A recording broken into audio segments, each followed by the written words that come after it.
सलाम everyone and welcome back to Gol Roti. आज मैं बनाने जा रही हूँ फ्रूट सैंडविच। अब सुनने में बहुत अजीब लगता है कि सैंडविच तो होता है नमकीन, उसमें तो होता है अंडा, उसमें तो होते हैं कबाब। ये क्या बनाने जा रही है? ये रेसिपी मुझे कुछ टाइम पहले इंटरनेट से ही मिली थी और मुझे लगा कि यार ये तो बड़े मजे की लग रही है, तो इसको ट्राई करना चाहिए। तो मैं मार्केट गई, मैंने इंग्रेडिएंट्स लिए, मैं घर आई, मैंने कैमरा लगाया, मैंने इस वीडियो को बनाया। बहुत कम चीजें चाहिए और ये बहुत यमी है। तो इसको बनाने के लिए शुरू करते हैं। तो सबसे पहले मैंने इसमें ले लिया है व्हिपिंग क्रीम। अब जो क्रीम मैंने ली है वो है 200 मिलीलीटर, तकरीबन 1 कप। इसको मैंने डाल दिया एक बड़े प्याले में।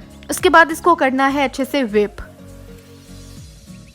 तो अब इसको मिक्सी करने के लिए ना मैंने थोड़ी की तरक्की और मैं ले आई हैंड मिक्सर। इससे काम बहुत आसान हो जाएगा। अगर विस्क से हाथ से इसको फेंटी लगाई ना तो भैया हाथ तो टूट ही जाएंगे। इसमें डाल दी मैंने 2 टेबलस्पून चीनी, मुझे काफी लगी, आप चाहो तो ज्यादा भी ऐड कर दो, मेरे हिसाब से इतना काफी है। जब अच्छे से क्रीम विप हो जाए तो ये कुछ इस तरह से बन जाएगी। अब इससे ज्यादा आपने इसको गाढ़ा नहीं करना वरना वो फिर बटर बन जाएगा। हमें बटर नहीं चाहिए, लेकिन हमें क्रीम थोड़ी थिक चाहिए।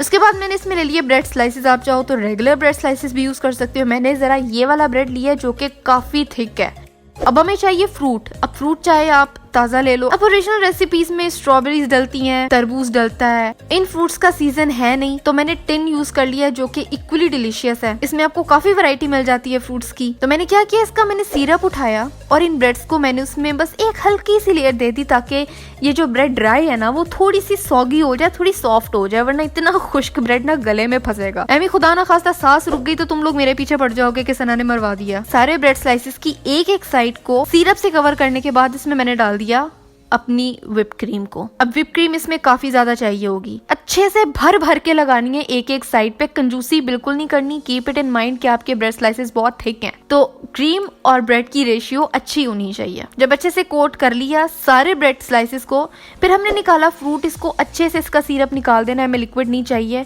और फिर इन फ्रूट्स को डाल देना है ब्रेड के ऊपर, अच्छे से अंदर दबा देना है इसको। पूरे ब्रेड को जितना अच्छा हो सके फ्रूट से कवर कर देना है और फिर दूसरा ब्रेड स्लाइस उठा देना है जिसके ऊपर भी व्हिपिंग क्रीम लगी होगी और इसके ऊपर रख के प्रेस कर देना है और फिर साइड्स को चम्मच से स्मूथ कर देना है। ये करते हुए आपको लगेगा आप जैसे कोई बहुत प्रोफेशनल बेकर हो, तो वो वाली फील भी जरा अच्छी लगती है। इसके बाद हमने अपने सैंडविचेस को उठाया और रखा प्लास्टिक रैप के अंदर और फिर इसको कर लिया टाइटली बंद, ऊपर से नीचे से अच्छे से टाइटली बंद करके इसको रख देना है फ्रिज में 1 से 2 घंटे के लिए। अब इन सारे इंग्रेडिएंट से मेरे पास ये 2 सैंडविचेस बने हैं। उस सारी क्रीम से 200 मिलीलीटर क्रीम से 2 सैंडविचेस बनेंगे। फिर बड़े पोले हाथों से सेरेटेड नाइफ से, जो आरी वाली शेप की छुरी होती है, उससे इसको काट लेना है इस तरह के मोशन से। अगर फ्लैट नाइफ से एक दफा कट करने की कोशिश की ना तो भैया आपका सारा कुछ बाहर निकल आएगा, सारी क्रीम ने बाहर बह जाना है। अब इस सैंडविच में जितने कलरफुल फ्रूट्स होंगे प्रेजेंटेशन उतनी ही अच्छी होगी, लेकिन ये ऐसे भी बहुत मजे का है। तो जरा सी प्रेजेंटेशन पर्पसेस के लिए मैंने चेरीज लेके अंदर घुसा दी, लेकिन किसी को बताना नहीं, है मेरा सीक्रेट है। लेकिन बहुत मजे का है, आपने इसको जरूर ट्राई करना है। आप चाहो तो इसमें और फ्रूट्स डाल के भी ट्राई कर सकते हो, उसका भी टेस्ट आई एम श्योर बहुत अच्छा होगा। आई मीन फ्रूट और क्रीम, इसमें कौन सी बुरी चीज है जिसका टेस्ट अच्छा ना हो।